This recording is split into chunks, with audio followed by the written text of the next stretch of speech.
Bonjour à toutes et bonjour à tous. Bienvenue donc dans cette troisième édition de notre série de Lunch and Learn, qui sont des événements qui s'inscrivent dans le cadre de la chaire sur la modération des contenus du CNAM que j'ai le plaisir de diriger. Nos travaux sont en lien avec l'encadrement juridique de la modération des contenus et la chaire est financée par la région Île-de-France que je tiens ici à remercier.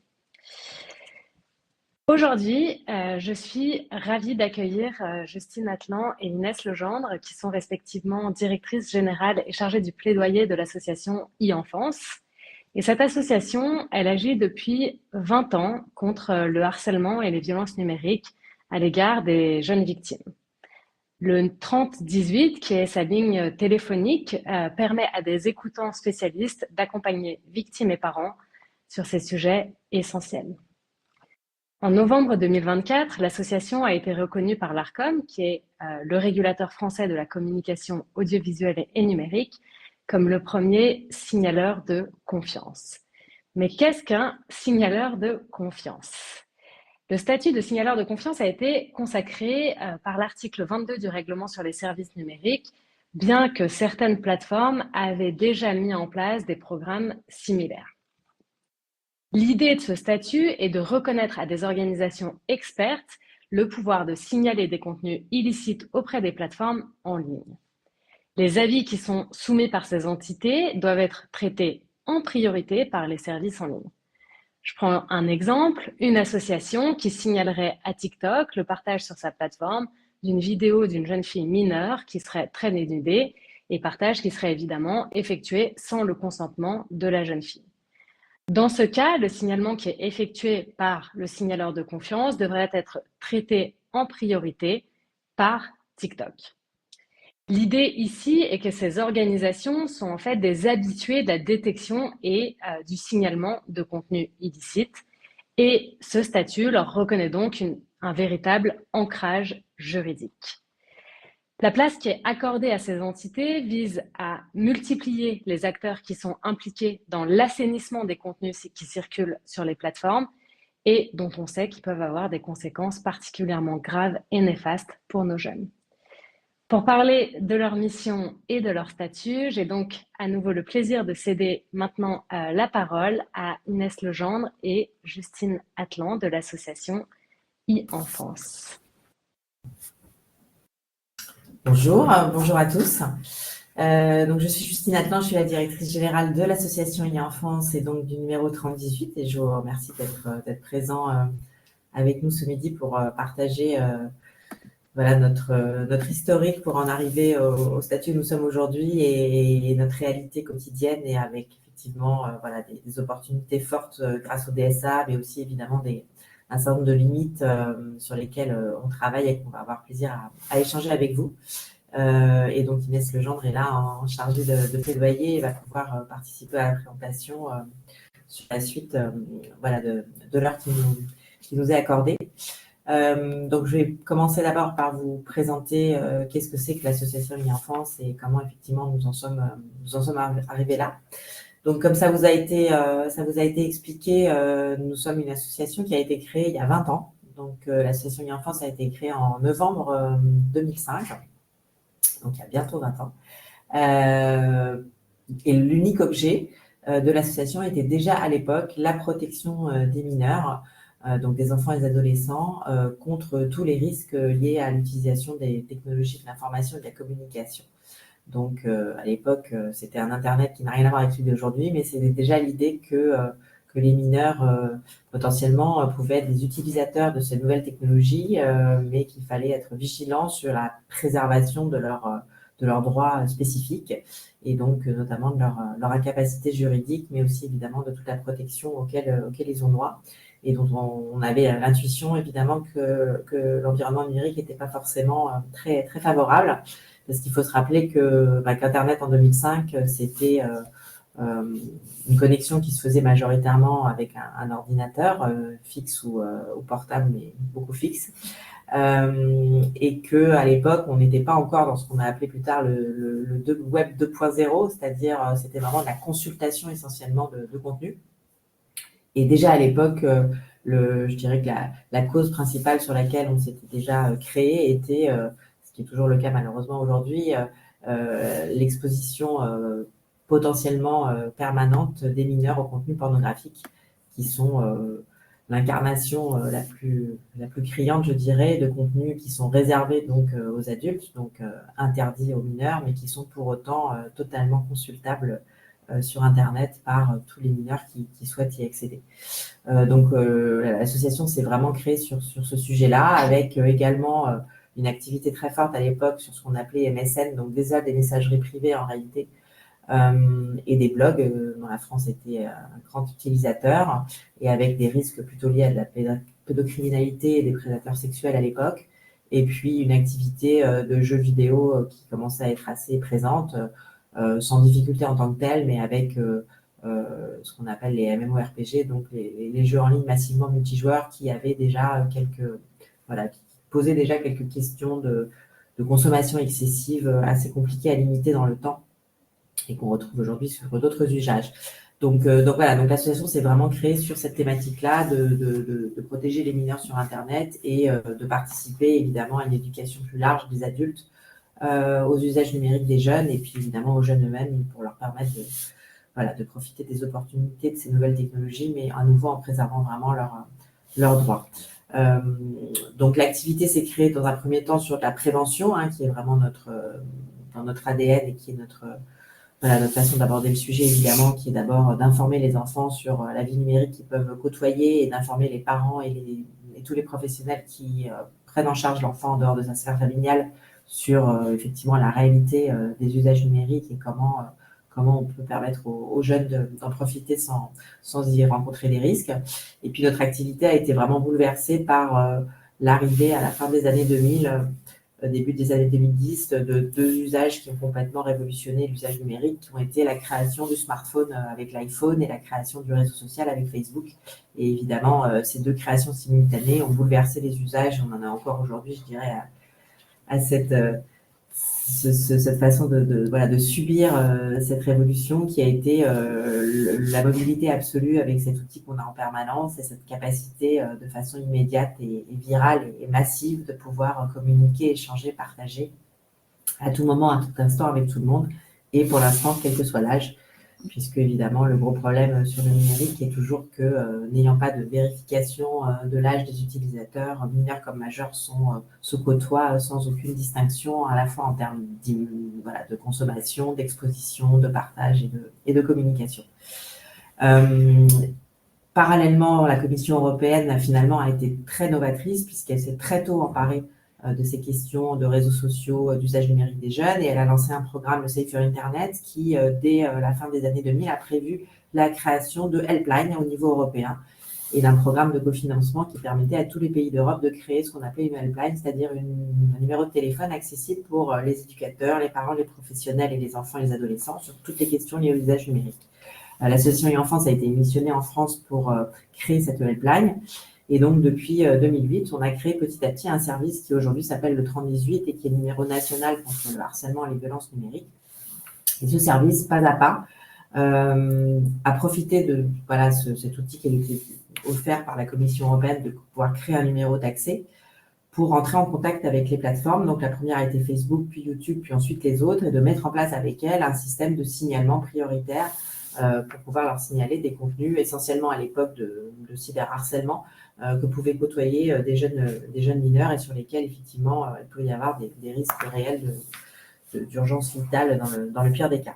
Et donc, nous avons créé des procédures de signalement prioritaires et accélérées avec donc ces différents acteurs. Et petit à petit, les autres sont venus à notre rencontre assez spontanément pour mettre en place ces courroies de transmission rapides qui nous permettent effectivement aujourd'hui, et Inès va vous l'expliquer, d'avoir été désigné en France par l'ARCOM comme premier signaleur de confiance en novembre 2024.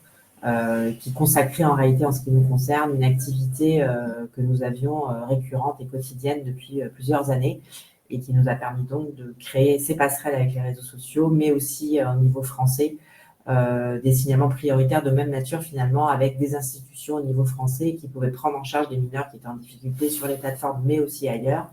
Donc évidemment, le ministère de l'Éducation nationale avec qui nous travaillons et pour qui nous sommes le numéro national pour prendre en charge toutes les thématiques liées au harcèlement scolaire, qui soient en ligne ou hors ligne, et puis différents acteurs institutionnels qui peuvent être impliqués dans la prise en charge des mineurs en danger sur les plateformes, que sont également différents ministères comme le sport, puisque les problématiques en ligne des enfants déplacent évidemment l'école et ils peuvent aussi les rencontrer dans des espaces de socialisation hors scolaire.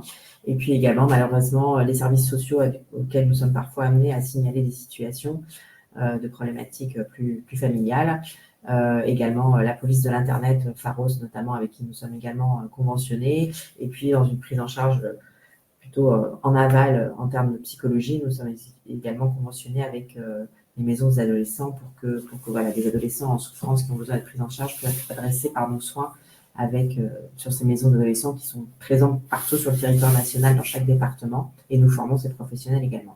Donc voilà, l'idée du 30-18 est de vraiment prendre en charge un mineur, enfant, adolescent en difficulté ou en danger sur un réseau social ou Internet plus largement, et de pouvoir ensuite le prendre en charge dans sa globalité, adresser sa situation à tous les acteurs concernés, qui soient donc plateformes en ligne et acteurs institutionnels, et qu'ensuite ça soit tous ces adultes qui prennent en charge sa situation, son dossier, et qui n'aient plus rien à faire de son côté, et évidemment d'associer sa famille quand cela est possible. Donc Inès va reprendre la main pour vous détailler notre travail plus précisément de signaleur de confiance et comment aujourd'hui nous agissons avec ces opportunités et ces limites. Merci beaucoup Justine, merci Suzanne et bonjour à tous. Merci de nous recevoir pour qu'on puisse justement mettre un petit peu en lumière notre rôle au 30-18 et expliquer plus en détail le rôle de signaleur de confiance. Donc comme précisé, c'est vrai que le rôle de signaleur de confiance, il a été réellement instauré dans le DSA. Peut-être pour un petit préambule sur le DSA, c'est donc un règlement européen qui a été adopté en 2022 et qui est là pour encadrer la responsabilité des plateformes numériques, donc à la fois pour renforcer la sécurité en ligne, la transparence des services et la protection des utilisateurs. Donc, il va s'appliquer à tous les services en ligne, les réseaux sociaux, les marketplaces, les moteurs de recherche, avec des régulations qui vont être proportionnées à la fois à leur taille et à leur impact. Donc, parmi un petit peu les points clés du DSA, on y retrouve justement la lutte contre les contenus illicites et la protection des mineurs. C'est là où nous, on intervient et là où notre rôle, finalement, en qualité de signaleur de confiance va être important. Et en fait, cet article 22, donc, qui vraiment instaure ce statut de signaleur de confiance, il va garantir notamment 3 choses. Donc, le traitement prioritaire des signalements, qui va être émis par les signaleurs de confiance aux plateformes, l'obligation de rendre des décisions et des actions rapides pour retirer ou désactiver les contenus illicites, et enfin la publication d'un rapport de transparence donc par les signaleurs de confiance qui va en fait permettre de détailler le nombre de signalements effectués, les voies aussi prises pour effectuer ces signalements et finalement d'avoir in fine une typologie des signalements et des plateformes auxquelles on a adressé ces signalements. Peut-être pour faire un petit focus sur nous, finalement, sur la typologie de nos signalements et puis comment ils sont traités. Il faut savoir qu'au 30-18, on parle de sollicitation, puisqu'on a autant de chats que d'appels que d'envois, ou en tout cas de contacts par mail. Et parmi ces 160 000 sollicitations, on a quand même plus d'un tiers qui concernent des cas d'extorsion sexuelle à l'encontre de mineurs. Ensuite vient à peu près un tiers également qui est lié au cyberharcèlement. Et donc, dans le cyberharcèlement, on inclut notamment les insultes, les moqueries, la haine en ligne. Et puis, par la suite, c'est divisé sur le revenge porn, les atteintes à la vie privée et tous les autres cas de contenu qui peuvent être signalés. Et parmi ces signalements qu'on va adresser aux plateformes, on va avoir environ 7 signalements sur 10 qui vont mener à une action qui va être protectrice. Donc, on entend la suppression d'un contenu ou un avertissement qui va être adressé au compte. Pour autant, 7 contenus, c'est bien, mais il reste quand même 3 contenus sur 10 qui n'ont entraîné aucune action, qui sont restés vraiment sans réponse de la part des plateformes. Et là, on peut se poser la question, est-ce que le rôle du signaleur de confiance, ça a pu faire évoluer le traitement, le délai de réponse des plateformes, ou finalement, est-ce que c'est resté sur la même base et sur un traitement qui n'est pas nécessairement uniforme? Justement, on observe finalement des disparités majeures en fait, de traitement, en tout cas de délai de traitement entre les plateformes, qui varient en fait en fonction de la plateforme en elle-même et aussi des types de contenus signalés. Pour vous donner des exemples, par exemple, Snapchat va être assez efficace lorsqu'il s'agit de retirer des contenus des cas de revenge porn, puisqu'en moins de 20 minutes, on a des signalements qui sont traités. Pareil pour Instagram, Facebook, voire même TikTok. On se retrouve avec des plateformes qui vont mettre entre une demi-journée et 2 à 3 jours pour vraiment retirer des contenus illicites qu'on va signaler. Et en revanche, on se retrouve avec certaines plateformes, notamment des messageries privées type WhatsApp ou Telegram, qui vont être beaucoup plus longs, voire même aller jusqu'à 6 jours pour retirer un contenu qui est illicite ou préjudiciable. En fait, ce qu'on observe véritablement, c'est qu'on a un retour qui est vraiment pas du tout uniforme des plateformes. On n'a pas nécessairement un retour systématique lorsqu'on leur fait un signalement. On a des délais de réponse qui sont vraiment imprévisibles et on n'a aussi aucune possibilité de suivi. C'est-à-dire qu'à partir du moment où on a fait un signalement, on ne peut pas suivre ce signalement, voir s'il a été traité, voir s'il a été reçu. Donc, c'est vraiment un travail qu'on doit faire de retourner, de refaire, entre guillemets, un signalement pour voir si celui-ci a pu être traité. Et aussi de notre part pour aller voir si un contenu, par exemple, a pu être supprimé. Et à côté de ça, on a aussi tout l'enjeu des blocages qu'on trouve insuffisants de la part des plateformes, puisque lorsqu'on va supprimer ou on va demander la suppression d'un contenu, ça peut être facilement contourné, puisqu'en fait, un contenu n'est pas nécessairement supprimé. En fait, il va être géobloqué dans la zone ou bien, par exemple, si on va décider de signaler un contenu illicite au nom du droit français, en fait, il va être géobloqué sur le territoire français. Donc, si on utilise un VPN dans un autre pays, on peut toujours avoir accès à ce contenu. Aussi, on a tout l'enjeu des messageries privées et des contenus éphémères qui sont non soumis au DSA et tous les contenus qui vont déjà être signalés qui vont pouvoir réapparaître. Donc, en fait, on observe véritablement que les plateformes, malgré ce rôle de signaleur de confiance, ça n'amène pas nécessairement un meilleur traitement, ou en tout cas un meilleur délai de réponse et de traitement des signalements qu'on peut leur adresser. Donc voilà, je ne sais pas trop si, Justine, vous avez des choses à rajouter sur ce statut. Je préfère pas totalement aller en détail, puisque l'idée, c'est peut-être que vous puissiez aussi poser vos questions et qu'on puisse y répondre, qu'on puisse avoir un peu plus de temps pour les questions-réponses plutôt que pour une présentation assez détaillée du rôle de signaleur de confiance. Merci beaucoup pour tous ces éléments, pour aussi le petit retour et la présentation du DSA qui est effectivement un instrument qui a de multiples facettes, je dirais, et l'une de ces facettes, c'est effectivement de fournir à ces associations et à ces organisations sur le fondement de l'article 22 un statut qui leur permette voilà, de pouvoir avoir une voix plus directe avec les plateformes. En attendant les premières questions, je pense rebondir sur un point que vous venez de mentionner et puis peut-être vous poser une question. Alors, rebondir, c'est une décision du tribunal judiciaire qui vient de sortir en lien justement avec les VPN donc le tribunal judiciaire de Paris qui vient d'imposer le blocage par des VPN de sites illégaux qui diffuseraient des contenus sportifs. Alors là, on sait que les diffuseurs de ces contenus ont des intérêts économiques énormes à empêcher de pouvoir contourner les accès en fonction des territoires. Et donc, ils ont mis beaucoup d'argent pour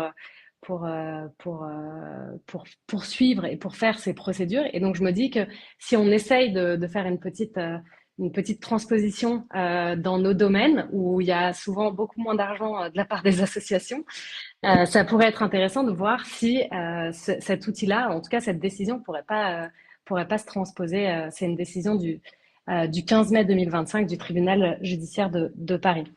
Alors, sur le suivi que vous mentionniez et le fait qu'il n'y ait pas de suivi, est-ce que ça veut dire concrètement que vous devez avoir peut-être, je sais pas, un tableau et vérifier que l'URL ou le contenu que vous avez signalé disparaissent? Comment est-ce que concrètement ça se passe? Et est-ce qu'il n'y aurait pas un meilleur moyen pour vous de gérer ça? Parce que, enfin, pour vous, en tout cas pour les plateformes, pour que ça vous facilite un petit peu la vie. Vous voulez répondre Je vais égal. Non, enfin pour le suivi, oui, effectivement, c'est une vraie fragilité qu'on a. Donc oui, on a dû mettre en place des tableaux de bord qui nous permettent de suivre effectivement nous-mêmes les réponses que, de toute façon, on est obligé de suivre, je dirais, l'historique en fait d'un signalement pour nous, c'est-à-dire à savoir effectivement si on a un accusé de réception ou pas, ce qui n'est pas toujours le cas. Si ensuite on a une réponse liée à la demande qu'on fait sur le fond, si elle est positive ou négative, et quand elle est négative, si elle est motivée ou pas, si on peut redemander derrière, donc entre guillemets faire un appel. Et finalement, même si la réponse a été positive, si elle est réellement suivie des faits. Donc, comme vous voyez, effectivement, il y a beaucoup de questions qu'on peut être amené à se poser entre un signalement qu'on fait et l'effectivité de la mise en œuvre par les plateformes quand la réponse est finalement positive. Alors, de façon très pragmatique, ce qu'il faut savoir, c'est qu'en général, comme effectivement les signalements qu'on fait, on les fait à la demande en général d'un utilisateur qui est victime du contenu qui nous demande de supprimer. Finalement, c'est cet utilisateur qui est extrêmement, lui, en veille et vigilant sur la disparition éventuelle du contenu. Donc, en réalité, si nous ne faisons pas, nous, forcément, ce travail de veille de ce signalement-là et l'effectivité du blocage, l'utilisateur, en général, ne revient vers nous très rapidement si le contenu n'est pas bloqué, malgré la réponse éventuellement positive. Parce que quand la réponse est négative de la plateforme, on sait qu'elle est négative et donc on ne s'attend pas à ce que ça soit bloqué. Mais quand elle est positive, le délai de mise en œuvre, effectivement, est souvent pointé par l'utilisateur lui-même. Pour autant, effectivement, on a mis en place, évidemment, nous, un tableau de bord à savoir si les réponses sont positives, négatives, puis ensuite suivi des faits pour mesurer le délai. Donc c'est vraiment, effectivement, une somme d'éléments d'information et de détails qu'on a besoin d'avoir pour le suivi tout simplement de nos signalements, mais aussi, comme vous vous en doutez, pour pouvoir avoir des relations avec les plateformes, je dirais, plus exigeantes, en une connaissance très fine et très précise de leur façon de travailler avec nous. Ça nous permet aussi de remonter effectivement la qualité de leur travail et les délais aux autres structures institutionnelles françaises, qu'elles soient gouvernementales ou aussi européennes, puisqu'on travaille beaucoup avec aussi la DigiConnect qui est en charge de l'application du DSA. Et puis surtout, on a ce rapport de transparence aussi qui maintenant nous est rendu obligatoire, en fait, qui est lié à notre statut de signalement de confiance, qui est un rapport que nous devons publier chaque année, en miroir, en fait, du rapport de transparence que les plateformes, elles, ont à communiquer tous les semestres.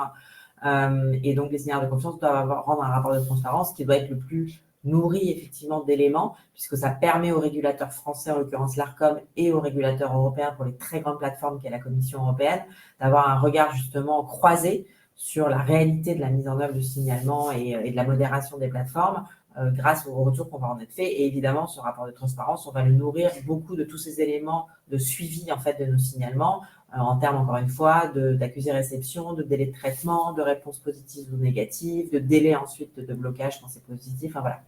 J'ai fait une réponse un peu longue, mais j'espère qu'elle vous a permis d'avoir une vision plus globale du suivi effectivement qu'on a à faire. Et puis, on investit, ça nous demande aussi d'investir dans des logiciels, tout simplement, sur lesquels on doit améliorer assez régulièrement. Et en ce moment, on est notamment en train de changer de logiciel, ce qui est très douloureux d'ailleurs, qui est long, mais pour avoir un outil de pilotage le plus fin et effectivement possible pour évidemment que ça ne soit pas fait totalement par l'humain, ce qui a des failles aussi. Excellent, merci beaucoup. En effet, je pense que si on compte, vous avez dit 160 000 signalements, il vous faut beaucoup d'humains Voilà. pour gérer ça. Donc effectivement, si la technologie peut être un peu au service de ça, c'est mieux. Une question en lien, je pense, avec la charge générale qui pèse sur les associations et plus spécifiquement sur les signaleurs de confiance. Donc vous l'avez mentionné, il y a cette idée que vous devez publier un rapport de transparence, mais dans le chat, on a aussi une personne qui s'interroge sur une éventuelle responsabilité ou en tout cas un risque juridique que vous pourriez avoir en cas de non-signalement de contenu. Est-ce que vous pourriez être poursuivi justement pour ne pas avoir signalé des contenus qui entrent dans votre champ d'action? Alors, je vais pas répondre de façon binaire oui ou non. J'aurais tendance à penser que non.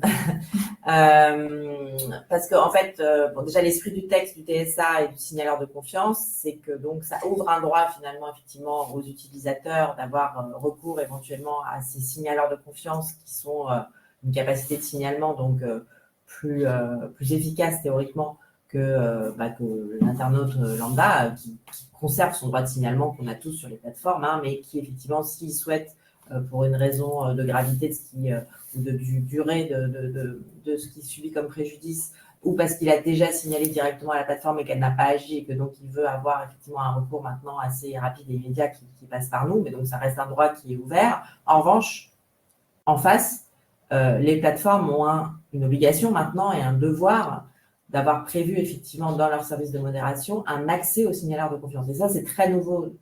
Et pour nous qui avons cette action en fait de signaleurs de confiance depuis très longtemps, ce qui est nouveau pour nous, c'est que ça change le rapport de force avec les plateformes, puisque avant effectivement, il fallait qu'on leur demande d'accepter de mettre en place ce système de signalement prioritaire et accéléré avec nous selon leur bon vouloir, etc.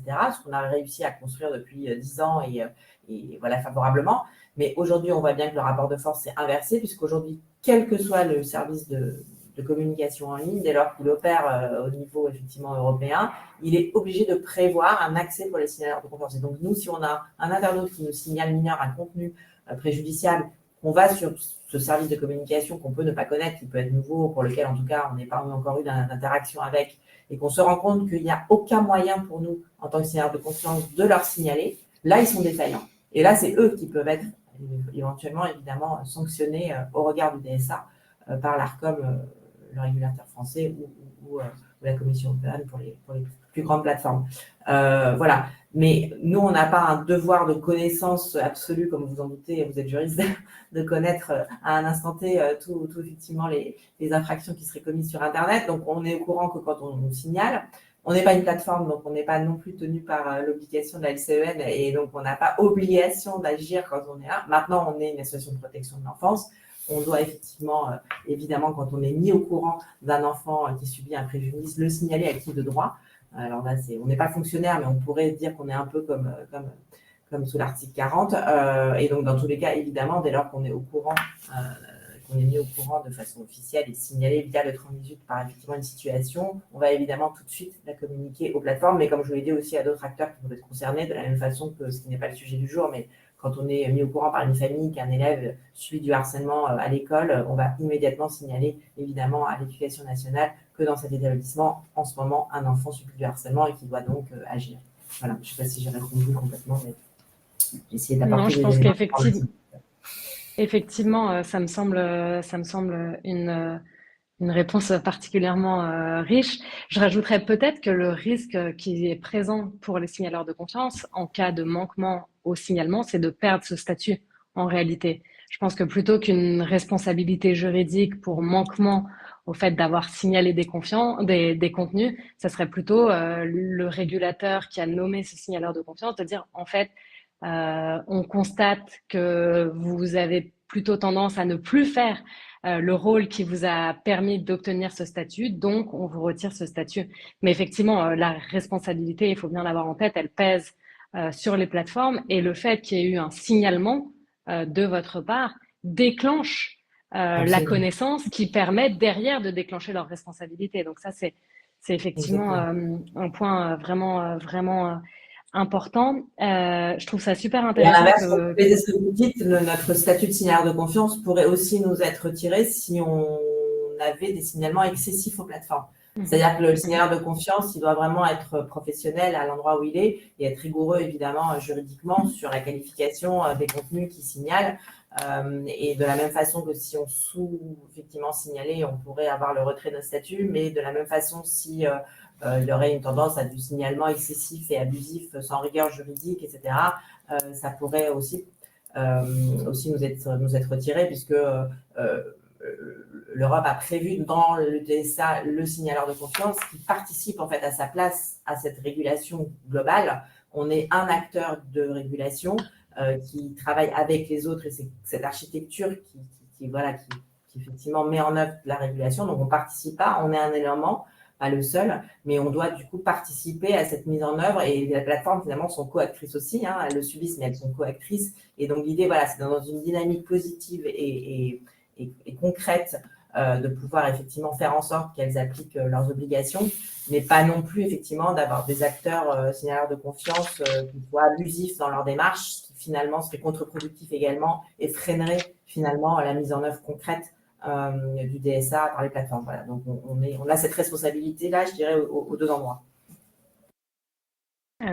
Oui, effectivement. Merci pour ces précisions. Une autre question que vous avez déjà un petit peu abordée, qui cette fois est en lien avec les autorités et les autres associations. Et la question est relative à la nature de vos relations. Peut-être même, moi, je rajouterais aussi vis-à-vis des plateformes, un peu les trois grands pans. Comment est-ce que vous travaillez avec les autres associations? Est-ce que vous avez tendance à vous coordonner? Est-ce que vous avez, je sais pas, j'imagine qu'il y a certaines autres associations qui pourraient avoir des recoupements dans les signalements. Est-ce que vous préférez dupliquer les signalements pour avoir plus de force? Ou au contraire, vous centralisez pour dire, en fait, on a constaté plusieurs fois le même contenu et donc à plusieurs associations, on vous montre qu'il y a ce contenu problématique. Donc ça, c'est plus votre travail avec les autres associations, votre travail avec les autorités. Donc, quelles sont vos relations? Est-ce que vous avez des relations plutôt au niveau national, au niveau européen? Vous mentionniez le travail que vous avez effectué dès 2008 avec la commission en lien avec la helpline. Voilà, quelle est aujourd'hui la nature de cette relation et peut-être voilà par rapport aux plateformes, vous disiez qu'il y avait eu cet inversement du rapport de force. Est-ce que vous pouvez nous en dire un petit peu plus? Est-ce que vous avez vraiment le sentiment que par rapport à avant la reconnaissance de ce statut, vos signalements étaient moins pris en compte? Voilà un petit peu ces trois points-là. Alors, je vais prendre à l'envers vos questions comme ça. Je suis sûre de moi les oublier. Enfin, c'est la dernière que j'oublierai peut-être, mais j'ai mieux noté la première que la dernière. Alors, pour répondre à votre dernière question sur l'efficacité de notre statut au regard des relations avec les plateformes, en fait, on n'a pas noté d'amélioration des signalements et de la prise en compte des signalements par les plateformes, voire même compte tenu, nous, en tout cas, de notre expérience, effectivement, et notre historique avec elles depuis de nombreuses années, en tout cas concernant les très grandes plateformes, on a plutôt craint et pour certaines remarqué qu'elles auraient plutôt tendance, maintenant que c'est des contraintes légales qui leur sont imposées, qu'elles sont donc extrêmement observées et regardées sur ce qu'elles font, qu'elles risquent des sanctions si elles effectivement n'obtempèrent pas, qu'elles sont plutôt un peu dans le moins-disant, c'est-à-dire qu'elles vont vraiment appliquer les obligations légales liées au DSA stricto sensu et pas plus. Alors que, encore une fois, comme historiquement, on travaille avec elles depuis une quinzaine d'années, pour la plus ancienne, on avait quand même construit des relations de confiance dans la qualité de nos signalements et la rigueur qui faisait qu'elles avaient quand même une capacité de réaction très rapide et parfois en allant un peu au-delà de leurs obligations légales pour certaines situations, par exemple de raids numériques, voilà, de harcèlement en meute, de choses comme ça, de phénomènes sur lesquels on avait vraiment une coopération très forte avec elles et elles pouvaient aller, même pour des situations un peu individuelles mais graves, où elles allaient bien au-delà.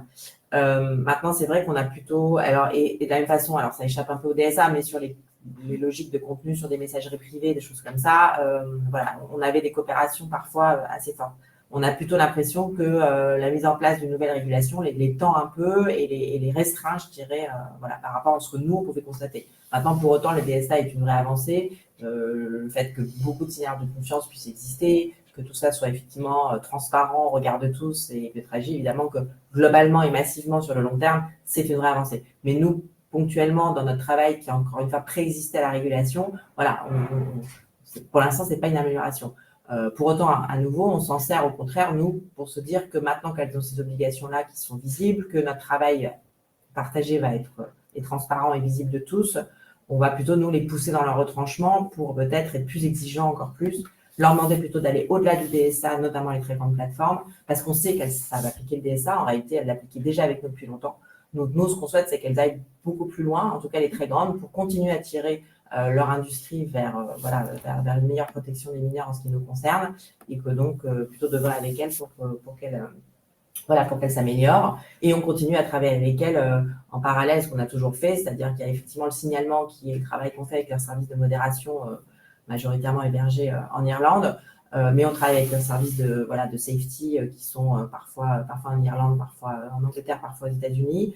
Voilà, et on travaille avec eux pour améliorer aussi tout simplement leur fonctionnalité de modération. Voilà, il faut savoir que pour l'instant, au niveau européen, on est le signaleur de confiance qui a le plus de signalements en quantité, c'est-à-dire qu'on est vraiment massivement de très loin celui qui gère le plus de signalements. Donc en fait, on est aussi pour eux un lieu un peu de test, de mise en œuvre d'un certain nombre de fonctionnalités de plateformes de signalement interne chez eux, de réponses, etc. Donc on travaille aussi avec elles sur ce type d'activité pour tout ça dans l'idée d'améliorer évidemment un certain nombre de choses. De la même façon, on a pu travailler avec elles un certain nombre d'années. Par exemple, le 30-18 maintenant est inclus dans le parcours de signalement de TikTok et d'Instagram quand vous signalez du harcèlement. Voilà, c'est des choses qu'on essaye de mettre en œuvre avec eux, de les tester pour voir si ensuite ça peut devenir des bonnes pratiques généralisées. Pour rebondir sur ce que vous disiez, que vous êtes le signaleur de confiance en Europe qui fait le plus de signalements. Depuis votre désignation en tant que signaleur de confiance, est-ce que vous avez un estimé de signalements que vous avez effectué environ?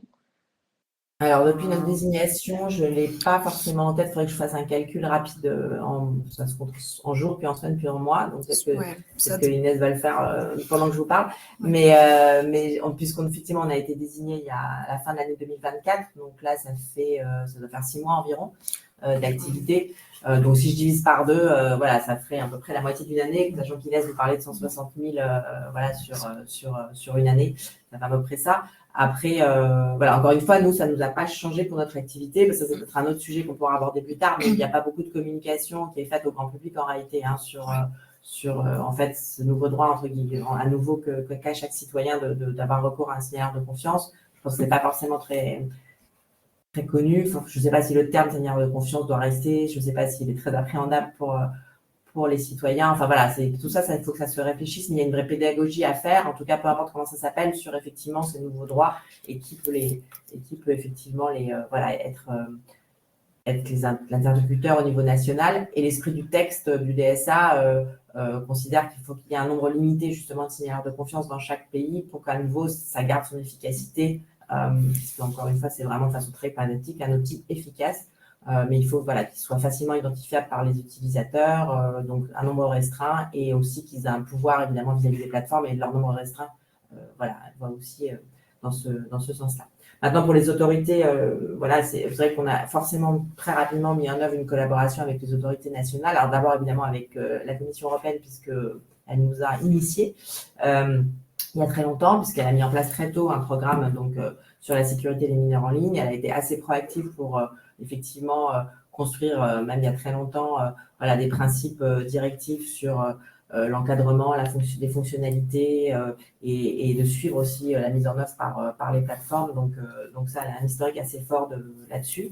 On travaille en collaboration avec elle depuis longtemps sur le DSA en lui-même, sur effectivement un certain nombre d'autres textes d'ailleurs qui encadrent les usages numériques et les mineurs. Et puis encore une fois, comme on est un modèle un peu au niveau européen en termes de volumétrie et d'historique d'activité, on travaille avec eux aussi sur tout simplement le déploiement du DSA, les contraintes qui peuvent être effectivement imposées aux plateformes comme aux signaleurs de confiance, le rapport de transparence en lui-même. Enfin voilà, on a cette capacité à travailler avec eux depuis très longtemps et on continue à le faire. Pour rien vous cacher, la DJ Connect arrive chez nous dans 3 heures. Donc on a effectivement une collaboration très étroite avec eux. Pour vraiment capitaliser sur notre expérience pour que ça puisse bénéficier à tous et notamment aussi effectivement à la mise en œuvre du DSA au niveau européen. Et on a le même travail avec l'ARCOM en France, avec qui, pareil, on a vraiment un échange quasi quotidien sur à la fois parfois des dossiers très précis sur des plateformes ponctuelles. Par exemple, SkinnyTalk, on a travaillé évidemment avec l'ARCOM sur le sujet, de même qu'avec le gouvernement, parce qu'on a aussi une vocation d'être en veille aussi et de lancer l'alerte quand il le faut, mais aussi à nouveau pour vraiment être sûr d'une mise en œuvre très efficace tout de suite pour éviter les erreurs et pour aussi connaître de façon plus précise la capacité d'action réelle qu'ont les plateformes ou pas. Et voilà, donc ça, c'est vrai que c'est une collaboration très étroite qu'on a. Et puis, historiquement, on a été conventionné très tôt avec la plateforme Pharos, de la plateforme donc, de signalement des contenus illicites de la police et de la gendarmerie en France. On est conventionné auprès d'eux donc, depuis 2010. Et donc, ce qui nous permet auprès d'eux aussi d'avoir cette capacité de signalement prioritaire, puisque quand on leur signale un contenu ou un compte, c'est qu'un mineur est en difficulté. Donc, ça les alimente pour agir éventuellement, pour aussi les enquêtes qui mènent à plus long terme. Donc, ça, c'est une collaboration aussi qu'on a assez forte avec eux. On forme aussi beaucoup les policiers, les gendarmes, les membres aussi de la PJJ. Enfin, voilà, on essaye vraiment. On a été assez rapidement identifié comme étant assez précurseurs sur ce sujet depuis 20 ans et donc avec une vraie expertise qu'on essaie de partager au plus grand nombre pour faire monter en compétence en fait le plus rapidement possible tous les acteurs qui interviennent à un moment ou à un autre dans la chaîne de judiciarisation finalement. Voilà, puisqu'il y a, comme vous le savez, un mouvement très fort de judiciariser toutes ces infractions, de pousser beaucoup les citoyens, les familles, les mineurs à porter plainte, mais il faut que derrière, évidemment, tout ça se suivi des faits. Et donc, pour ça, il faut former tous les acteurs de cette chaîne du début à la fin pour effectivement ne pas créer de déception et de frustration, puisque le DSA, comme le reste, évidemment, sera jugé à la hauteur de sa mise en œuvre réelle et de son application. Et les plateformes regardent ça, évidemment, de très près. Donc, il faut qu'on aille vite et bien pour que tout ça soit, évidemment, vraiment des nouveaux droits qui soient donnés et pas juste des fausses promesses. Et puis, les autres associations, évidemment, qu'on travaille ensemble depuis longtemps aussi. On n'a pas attendu le DSA. Alors, sur la protection des mineurs en ligne, oui, sur des associations de protection des mineurs, mais plus largement, on travaille aussi avec des acteurs de la société civile associative qui vont être défenseurs de lutte contre certaines discriminations, par exemple, des choses comme ça, qui servent de base aussi, malheureusement, beaucoup à des actes de harcèlement et de cyberharcèlement. Donc, voilà, donc on est en lien soit dans des organes institutionnels qui ont été créés par des tiers, soit dans des coalitions d'associations qu'on a pu monter ensemble au niveau français ou européen, et qui nous permettent effectivement de se communiquer sur des nouveaux phénomènes émergents, sur des situations particulières qu'on peut traiter chacun de nos côtés de façon diverse. Et ensuite, ensuite, effectivement, pouvoir les remonter. Alors, je ne vous cache pas que vis-à-vis des plateformes, c'est plutôt bien de multiplier les signalements. Si on veut être efficace, on en est encore là en tout cas. Donc, même si on sait qu'on signale tous en même temps, on signale quand même tous en même temps. Voilà, ce qui n'empêche pas effectivement que selon la thématique de la situation qu'on rencontre, on soit aussi identifiés les uns ou les autres comme être le signalement principal, mais on va quand même aussi agir sur la quantité parce que ça reste malgré tout un gage d'efficacité. En tout cas, c'est comme ça. Ouais. De la même façon qu'avec la police, on peut parfois leur signaler, ils vont signaler aux plateformes, mais nous on signale aussi. Enfin voilà, c'est plutôt la démarche qui est pour l'instant qui est choisie par les uns et les autres. Excellent. Merci beaucoup pour ces éléments. Je pense que ça répond aux 3 points de la question qui étaient assez longue. Question suivante, c'est en lien avec l'absence d'obligation de notice and stay down. Donc pour ceux qui ne sont pas familiers, c'est l'idée que à partir du moment où il y a eu un contenu qui a été considéré comme étant illicite, il faut l'empêcher de ressurgir à d'autres endroits. Est-ce qu'il existe des procédures simplifiées qui vous permettrait de resignaler du contenu qui avait déjà été retiré mais qui réapparaît à un autre endroit? On sait, alors pour les produits contrefaits, on sait qu'il y a des sites miroirs qui réapparaissent. Pour les contenus illicites, on sait que c'est des nouveaux comptes qui retransmettent l'information. Est-ce qu'il y a un mécanisme un peu plus rapide, un peu plus simplifié, ou est-ce qu'on repasse un peu par le même signalement classique, redire, et avec les problèmes que vous mentionniez tout à l'heure, potentiellement des délais, de l'attente et un besoin de suivi qui est aussi très chronophage. En ce qui concerne nos sujets donc, qui sont liés à la protection des mineurs, alors les contenus dits pédocriminels, ce qu'on appelait autrefois pédopornographiques, les contenus pédocriminels, en général, eux, font l'objet de H, c'est-à-dire qu'ils sont effectivement identifiés, ils ont une identité qui permet effectivement, si elles sont republiées, d'être normalement de pouvoir être détectées et ensuite d'être bloquées. Et les plateformes elles-mêmes ont effectivement une collaboration à travers un réseau qui a été créé aux États-Unis et qui est partagé ensuite avec différents services internationaux pour pouvoir justement eux-mêmes déjà, dès lors qu'un nouveau contenu pédopornographique est identifié par l'une, par exemple, elle va nourrir cette plateforme globale dans laquelle ils collaborent, elle va être hachée, et donc si jamais elle est repostée sur une autre, elle sera effectivement elle sera bloquée. Donc ça, c'est pour les contenus pédocriminels où c'est relativement bien organisé. C'est vrai que pour le reste, ça l'est pas nécessairement. Alors, certaines plateformes comme Instagram ont essayé de mettre en œuvre un peu ce système-là, mais pour les contenus à caractère sexuel publiés sans le consentement d'une des personnes. Pour les mineurs, c'était compliqué parce que ça redevenait du contenu pédocriminel, mais pour les majeurs, je sais qu'ils ont essayé de mettre ça en place, mais évidemment, c'est basé sur le consentement. Il faut pouvoir partager à la plateforme le fait qu'on a un contenu à caractère sexuel dont on craint qu'il soit éventuellement partagé ou qu'il a déjà été. Enfin, voilà, c'est une démarche qui… L'intention n'était pas mauvaise, mais la mise en œuvre était finalement pas si simple que ça, surtout que ça suppose une certaine confiance dans les plateformes. Enfin, voilà, donc c'est pas évident.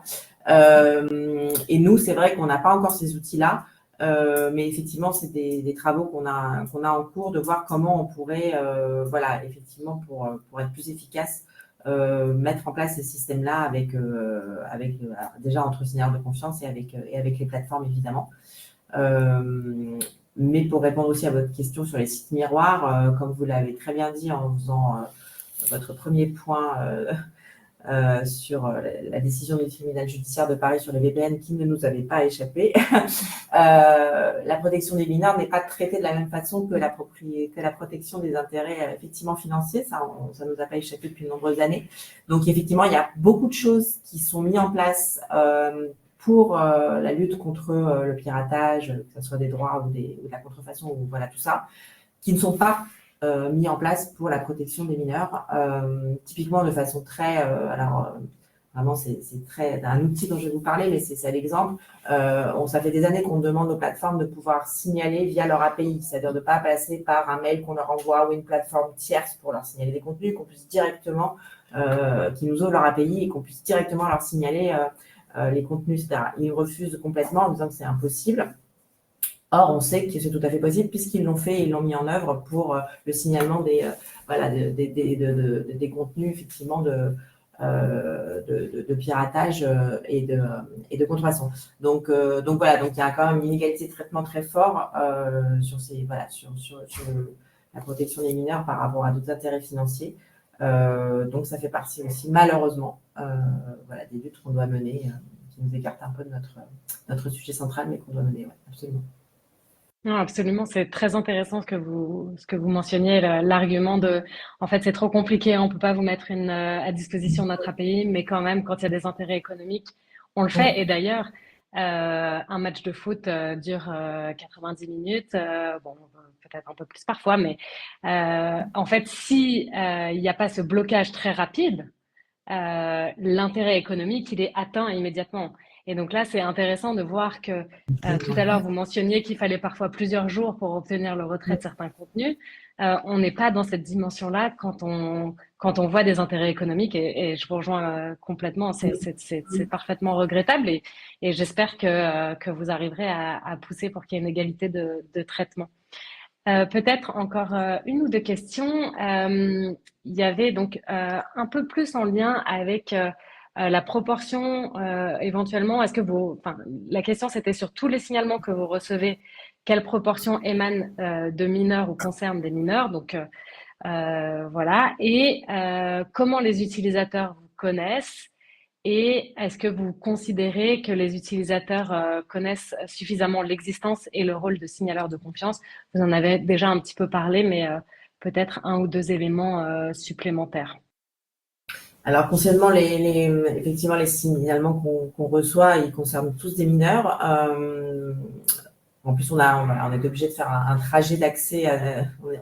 Globalement, on a trop de sollicitations par rapport aux moyens humains qu'on a, hein, donc on est complètement débordé par les sollicitations qu'on a. Donc, on a un filtrage justement où on demande vraiment aux gens qui nous contactent, qui valident bien le fait que la raison pour laquelle ils nous contactent concerne bien un mineur. Donc, factuellement, tout ce qu'on traite concerne un mineur, et c'est évidemment prioritaire chez nous. Après, effectivement, il n'y a pas que les mineurs qui nous contactent. Donc, on a globalement une toute petite majorité de majeurs. Je crois qu'on a 55% de majeurs qui nous contactent pour des mineurs, hein, bien entendu. Donc, ça peut être des parents ou des professionnels, donc des adultes qui nous contactent pour leur propre enfant ou de près ou de loin de leur entourage, ou des professionnels qui sont saisis de situations dans le cadre de leur activité. Donc, ça peut être très large. Hein. Encore une fois, ça peut être des activités de la sphère des professionnels scolaires, comme voilà, de l'animation, du sport, des médecins, des psychologues, voilà, tout le champ qui entoure l'enfant et l'adolescent dans sa vie, hein, autre que sa famille. Donc voilà, c'est un tout petit peu majoritaire. Et donc, on a 45% à peu près de nos sollicitations qui sont les mineurs eux-mêmes qui nous contactent, donc enfants ou adolescents. Alors, comme vous l'a dit Inès, on a des moyens de nous contacter. C'est pour ça qu'on utilise le mot sollicitation contact et pas que appel, parce qu'effectivement, on a un numéro de téléphone, c'est notre marque 3018, mais pour autant, on est tout à fait joignable par d'autres moyens, évidemment, surtout pour les jeunes. Donc, on a une application 3018 qui est gratuite et qui est téléchargeable, par lequel on peut nous communiquer, nous chatter et nous envoyer d'ailleurs des éléments via un coffre-fort sécurisé.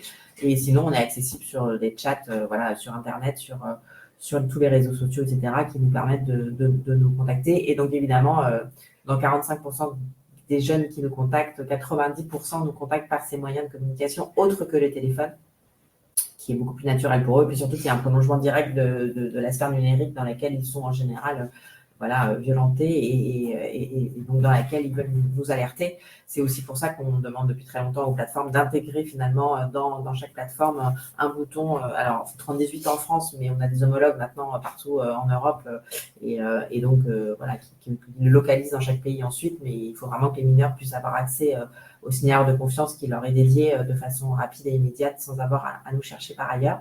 Donc voilà, donc on est une petite majorité d'adultes et une grande minorité de mineurs qui nous sollicitent directement. Et je me souviens plus quelle était votre deuxième question.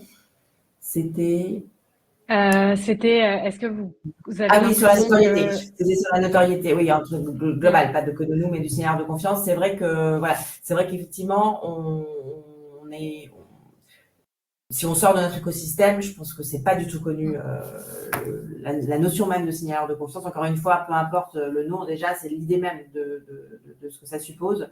Il nous semble qu'il y a un manque vraiment de communication et de pédagogie, encore une fois, ce qui est toujours très dommageable quand c'est un nouveau droit qui est ouvert, que les principaux bénéficiaires, que sont les internautes en l'occurrence, et en ce qui nous concerne les mineurs, ne soient pas au fait de ça, hein, parce qu'ils ne peuvent pas l'agir. Donc c'est vrai que là-dessus, on est un peu déçus parce qu'on pensait que finalement, l'Arcom, par exemple, qui est le régulateur national, allait beaucoup plus effectivement communiquer sur l'idée même du signal de confiance et tout ce que ça suppose et tous les droits qui sont ouverts. Voilà, c'est vrai que c'est pas le cas. Alors peut-être que ça va se faire un peu plus tard parce qu'il y a peut-être un temps de mise en œuvre, d'appropriation. Mais bon, on est dans une époque où tout va vite et donc il faudrait quand même que ça aille assez vite pour pas que ça reste lettre morte. Et encore une fois, les plateformes nous regardent de très près, observent très bien ça, justement, la façon dont c'est mis en œuvre ou pas, rapidement ou pas. Il faut vraiment pas qu'on donne des signes de trop de faiblesse. Il faut vraiment qu'on porte haut et fort tout ça très rapidement et massivement et systématiquement partout tout le temps pour vraiment que ça déclenche des actions et qu'il n'y ait aucun mineur finalement qui soit victime de violences en ligne, qui ne puisse pas nous contacter, nous signaler et pour lesquels on ne puisse pas remonter l'information. Surtout qu'à nouveau, à chaque fois qu'un mineur fait appel à nous, sa famille, et qu'il nous contacte, ils sont très soulagés. Et ils sont vraiment contents parce que voilà, il y a beaucoup de choses à améliorer, mais il faut aussi faire savoir qu'il y a quand même déjà beaucoup de choses aussi qui sont possibles et qui se font et qu'il faut vraiment en profiter, en bénéficier et que ça ne sera qu'un cercle vertueux pour faire mieux après. Oui, effectivement, je pense que même rien que le fait d'être entendu par des personnes qui sont qualifiées, vous parliez de soulagement, de perspective, mais je pense que rien que le fait d'être entendu sur son problème, c'est déjà un rôle absolument essentiel que vous avez et sur lequel Être entendu c'est et vraiment... savoir qu'on peut agir, c'est-à-dire de savoir qu'on Oui. on insiste beaucoup sur le fait qu'on n'est pas une ligne d'écoute, on l'est aussi, mais pas que. Et que donc, il y a vraiment une action possible derrière qui va pouvoir faire diminuer effectivement la violence qu'on subit et pouvoir ensuite effectivement apporter la connaissance d'autres, hein, évidemment, qui sont concernés. Il n'y a pas que les plateformes, après il y a les auteurs, il y a tout effectivement ensuite d'autres actions à mener. Et c'est pour ça qu'on essaye de les mener pour les mineurs, en tout cas de faire venir à eux les adultes et pas l'inverse pour que ce soit plus en Mais voilà, c'est de redevenir acteur effectivement et de montrer que des actions sont possibles. Ça, c'est essentiel. Excellent. Une autre question, je pense qu'il pourra être répondue assez rapidement, c'est est-ce que vous seriez intéressé par de partenariats avec des entreprises pour identifier rapidement des copies de contenu représentant un harcèlement? Bien sûr, on est toujours intéressé Voilà. pour améliorer. Absolument. Excellent. Et peut-être une dernière question, plus en lien avec les messageries privées. Donc, vous l'avez mentionné, les messageries type WhatsApp et Telegram ne sont pas directement concernées par le DSA, elles sont concernées par d'autres règles juridiques. Quelles sont les difficultés spécifiques que vous rencontrez pour signaler des contenus sur ces services? Et est-ce que vous souhaitez une régulation plus forte de ces services à la manière du DSA ou des obligations différentes si vous envisagez un régime sur mesure? Alors moi, je rajouterais en plus l'aspect chiffrement qui existe pour certains de ces services de messagerie. Je sais qu'il y avait, qu'il y a en discussion au niveau européen ce règlement sur justement les contenus qui circuleraient et qui seraient en fait chiffrés. Voilà, quel est un peu votre positionnement par rapport à ces différents éléments? Messagerie chiffrée, contenu qui circule et quels sont les signalements et techniquement, comment est-ce qu'on supprime un contenu qui est chiffré? Le contenu est chiffré pendant qu'il transite, en fait. Mais après, quand il est chez chacun, effectivement, évidemment, il est visible. Alors, historiquement, nous, on travaille avec les messageries. Alors, à nouveau, on est toujours obligé de revenir un peu au groupe Meta, parce qu'ils sont quand même initiés pas mal de choses. Donc, avec notamment Messenger, on travaillait beaucoup, par exemple, et de façon assez efficace. C'est-à-dire que quand un mineur nous signalait un contenu dont il était victime dans une messagerie privée, notamment par exemple sur Messenger, Messenger pouvait intervenir. Après, c'est vrai que depuis fin 2019 de mémoire, c'est e-privacy où il y a commencé à y avoir des discussions effectivement sur cette modération dans les messageries privées ou pas, et notamment avec la question qui n'est toujours pas réglée sur les contenus pédopornographiques, enfin pédocriminels qui circuleraient, qui pourraient être l'exception qui confirme la règle. Mais comme vous le savez, à partir du moment où on accepte cette exception, ça veut dire qu'on accepte de créer une brèche et d'ouvrir. Voilà, ça crée des discussions. Il y a eu les mêmes discussions au niveau du Parlement français sur effectivement les fameuses failles qu'on accepte d'avoir ou pas dans un système. Est-ce qu'il vaut mieux une faille qui permet de contrôler, etc., mais c'est une faille, ou est-ce qu'il vaut mieux pas de faille du tout? Comme ça, le système est totalement sécurisé puisqu'il n'y a pas de faille, mais moyennant quoi, on ne peut pas intervenir. Voilà. Donc, il y a plutôt les acteurs de la cybersécurité qui, eux, sont effectivement dans l'idée de pas de faille, pas rien, on n'ouvre rien et aucun contenu ne justifierait qu'on modère etc. Et d'autres, effectivement, acteurs de la protection, notamment des mineurs, au regard des contenus pédocriminels qui circulent beaucoup, essentiellement sur ces messageries privées, évidemment. Et là-dessus, on travaille beaucoup avec des services de police comme l'Office mineur, etc., et Pharos, qui, eux, évidemment, vont vouloir maintenir cette exception de pouvoir, effectivement, avoir une intervention, à tout le moins sur ces contenus-là, mais pour les détecter, ça veut dire qu'il faut une faille qu'il faut, effectivement, regarder avec le moins de regard possible. Et là, on retrouve la question, finalement, que vous posiez aussi sur les notions de hash aussi, d'identification de contenu, c'est que tout ça participe au fait qu'on peut identifier sans regarder réellement. C'est juste, effectivement, avoir une capacité à savoir le type de contenu qui circule sans le regarder réellement. Voilà. Mais nous, en tout cas, l'historique qu'on a, c'est plutôt de pouvoir avoir des collaborations sur des contenus parce qu'il faut savoir que quand on intervient pour des mineurs, ça reste quand même l'intérêt supérieur de l'enfant qui va primer. Et qu'au nom de ça, on a le sentiment que les plateformes ont moins peur d'être accusées de censure que sur d'autres populations qui seraient visées et d'autres problématiques. Et donc, c'est vrai qu'elles vont être capables d'intervenir un peu plus que si c'était un adulte, par exemple, qui était victime. Donc, on sait qu'elles ont une marge de manœuvre, on sait qu'elles ont pu le faire. Maintenant, par ailleurs, WhatsApp reste une vraie difficulté pour nous. C'est vraiment une messagerie, pour autant qu'il appartient au groupe Meta, avec laquelle, pour l'instant, on n'a aucune capacité, même de signalement. Donc, ils sont effectivement une messagerie privée qui échappe au DSA. Heureusement pour eux, parce que s'ils étaient dans le DSA, ils seraient totalement contraires au règlement et vraiment sanctionnables. Donc, on est en train de travailler avec eux parce que, comme vous le savez, Telegram a eu quelques affaires avec la justice française, mais moyennant quoi, ils sont, comme par hasard, venus spontanément vers nous après. Et ils ont mis en place un système de signalement avec nous. Donc, nous avons un système de signalement avec Telegram. Et donc, finalement, WhatsApp reste le dernier mauvais élève des très grandes messageries, qui, comme on leur dit maintenant, sont pires que Telegram, ce qui est quand même dommage pour une messagerie du groupe Meta. Donc on est en train de travailler avec eux là-dessus. Mais effectivement, c'est un vrai nœud pour nous parce que il faut savoir que la majorité de ce qu'on traite aujourd'hui passe par les messageries privées. Très intéressant. Dès lors qu'il y a une volonté de nuisance des mineurs entre eux ou de majeurs, évidemment que ça serait bien qu'il ne faut pas le faire sur un réseau public. Donc ça va être sur cette messagerie privée. Donc nous, c'est vrai qu'évidemment, on est plutôt évidemment militant pour le fait qu'il puisse y avoir cette intervention possible quand des mineurs sont en danger dans des messageries et qu'il y a des contenus illicites qui circulent avec cet objectif. Excellent. Merci beaucoup pour ces réponses. Donc, je vais conclure.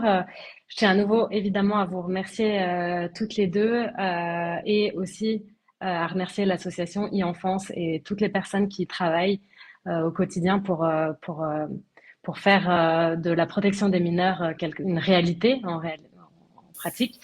Je remercie aussi Stefania Di Stefano, qui est postdoctorante, et Valentine Leroux, qui est chargée de mission au sein de la chaire pour l'aide dans l'organisation de cet événement.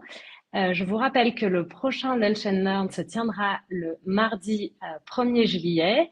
Nous aurons le plaisir de recevoir Pierre Daguerre de Reporters sans frontières pour aborder le sujet brûlant également de fake news, réseaux sociaux et débats publics. Et je vous souhaite à toutes et tous une excellente journée. Merci encore pour vos interventions très riches à toutes les deux. Merci beaucoup. Merci. Au revoir. Au revoir.